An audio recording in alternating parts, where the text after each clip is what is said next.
मो पाठशाला आपण को स्वागत। आसतु आज आम जाना निज बयस किपरि काढ़ा। जदि आमको निज जन्मतिथि जना अछि तेबे आजिर दिन में निज बयस केते वर्ष केते मास तथा केते दिन ताहा एही हिसाब रो आमे शिखिबा। बेसी समय नष्ट न करी चलंतु आमे प्रसंग आड़ को अग्रसर हेबा।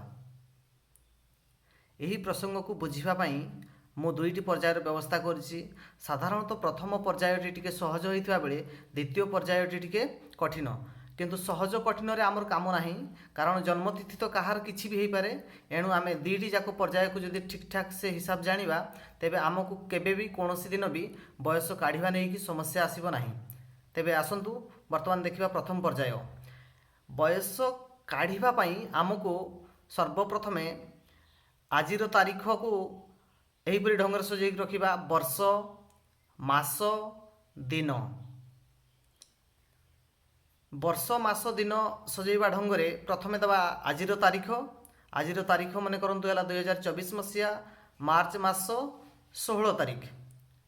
ता तळକୁ आमे लिखिबा आमर जन्म तारीख। मन करंतु आमर जन्म तारीख होउची 1995 मसिया फेब्रुआरी मास 4 तारीख। तेबे यहाँ काढ़ा हेले आमको आजिर तारीख रु जन्म तारीख को फेड़ा पड़ो। सर्वप्रथमे आमे डाहाण पटू दिन रु फेड़ा। 16 दिन रु आमे 4टा दिन को फेड़ा। 16 रु 4 गले आउ रहिला 12। ठीक सेहीपरि आमे परवर्ती समय रे मास को फेड़ा।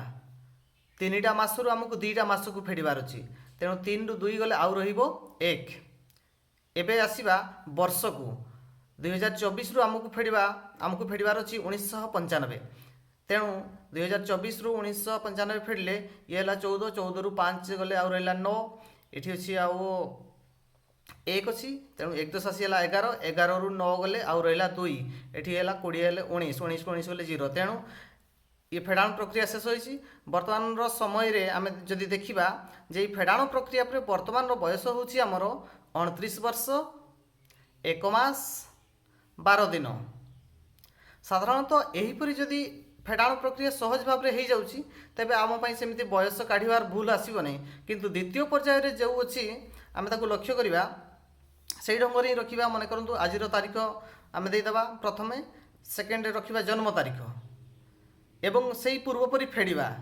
एबे देखिबा फेड़ाण प्रक्रिया रे किछि हमकु समस्या आसीबो एवं सेही समस्या टी आम पई बहुत गुरुत्वपूर्ण, कारण ताकू जदि हम ठीक से बुझी न पारिबा ठीक से न करिबा ताले ये प्रक्रिया भूल हो जिवो एवं आमे आम बयस को ठीक से काढ़ी पारिबा नाही। देखंतु सेमती ही हमको डाहाण पटू फेड़िया को पड़िबो। 16टा दिन रु 27टा दिन को हमको फेड़बार अछि, किंतु एही फेड़ाण प्रक्रिया रे कोनोसी प्रकार 16 रु 27 जाई पारुनी। एणु हमको सेही फेड़ाण प्रक्रिया आमे जेमिति शिखिथिलु 1-10 नियम, सेही 1-10 नियम रे ही आमे 1-10 आनिबा। किंतु एटी 1-10 रे गोटिए अंक कथा को आमे भूली जिबा। 1-10 रे जेतेबेले आनिबा आमे देखुचे 16 दिन रु 27 दिन जाई पारु नाही। एणु आमे एही मर्म रे पूर्व जो मास ठारू आमे 1-10 प्रक्रिया को आनिबा। 1-10 प्रक्रिया को जेतेबेले आनिबा से गोटे मास आसुची।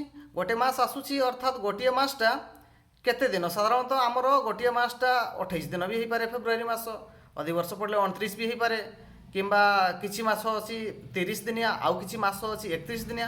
तेणु एई 1-10 टी एठू एठिकी आसीबा बेले ये केते दिनिया हबो ताहा या उपरे निर्भर करे, तळे थिबा मास उपरे निर्भर करे।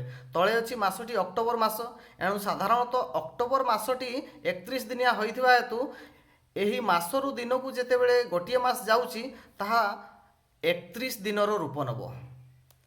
31 दिनर रूप नब एवं सेटार पूर्वरु अछि 16 दिन। 31 आउ 16 ये दिन को आमको मिसेबा को पड़िबो। मिसेबा परे आमे पाई गले या 47 दिन। तेबे आमको दिन रे वर्तमान 47 दिन रु 27 दिन को फेड़िया को पड़िबो। एही 47 दिन रु आमको 27 दिन को फेड़िया को पड़िबो। 47 रु 27 गले आउ रहिला 20। ताले आमे पाई गलु वर्तमान 20 दिन। एबे आसीबा मास को फेड़िबा। एठी तो पूर्व परि आउ 3 मास बा 3टी मास नाही। एठी वर्तमान 2टी मास अछि, कारण गोटिए मास से दिन को से देई सारिछि। एणु आमे एही 2 मास रु 10 मास को फेड़िबा। मात्र एठी मध्ये सेमिति ही समस्या आसिला जे आमे 2 मास रु 10 मास को फेड़ी पारिलु नाही। एणु सेही पूर्व परि प्रक्रिया अनुसार आमे वर्ष रु वर्तमान मास को 1-10 व्यवस्था करिबा।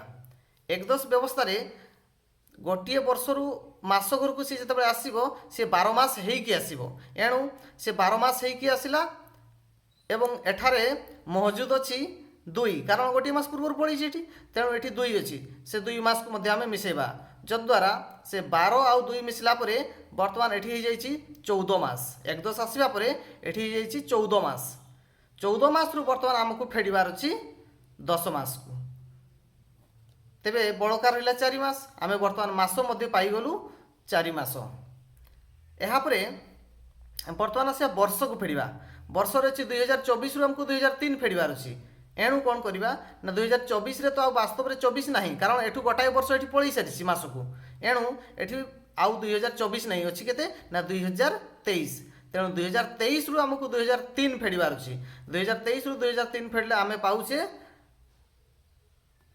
20 वर्ष बर्तमान आम पाईगले आम एटा लिखिदे पारिबा वर्तमान बयस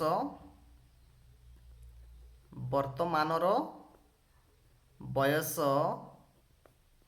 20 वर्ष 4 मास 20 दिन तो यहीपरी भाव में आम आमर यही वीडियो रे निज बयस को किपरि काढ़िबा या बाबद रे 2टा पर्याय जानिले प्रथम पर्यायटी साधारणतः सहज अटे किंतु जन्मतिथि जे सहज समस्त आसो सेमती किसी माने नहीं एणु आमको 2टी जाक पर्याय शिखा पड़ो एवं आजिकालीर समय रे जेकोसी चाकरी क्षेत्र में यह एक गुरुत्वपूर्ण सोपान आपन को ठीक ठाक से सही स्टेप टी भरवा पड़ो अन्यथा आपंकर जन्मतिथि भूल हो गले आप आप्लाय करुवा फर्म टी रिजेक्ट हो संभावना अच्छी एणु यही प्रसंग को आज समय प्रत्येक शिक्षार्थी आवश्यकता थिबा हेतु यही वीडियोटी प्रस्तुत करागला। धन्यवाद।